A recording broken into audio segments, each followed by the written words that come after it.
বিশেষ করে আমি হাতে আপনারা শিক্ষকতা করেছিলাম, আমি শিক্ষক ছিলাম। আমার সহপাঠী প্রতিষ্ঠান হাই স্কুল ছিলেন। 2008 সালে সম্ভবত 29শে জুন তিনি অবসর গ্রহণ করেছেন। 1990 সালে তিনি এখানে আসেন।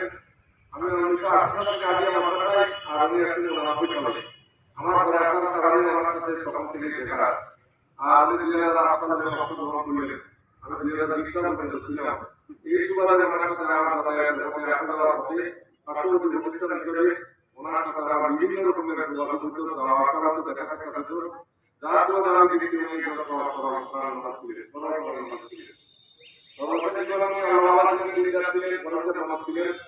আমরা যারা আছি আমাদের দায়িত্ব হলো ওনার সমাধান করার পরে আল্লাহ রাব্বুল আলামিনের কাছে আমাদের দোয়া করা। মানুষের যদি কোনো গুনাহগার থাকে আল্লাহ পাক যেন আমাকে আজকে জানাজার নামাজ পড়ে আমার জীবনের সব গুনাহ মাফ করে দেন। এরপর আমার কবর আযাব যেন আল্লাহ পাক মাফ করে দেন। কবর থেকে ওদের সুবহান দোয়া করা আল্লাহ পাক যেন আমাকে তৌফিক দান করেন।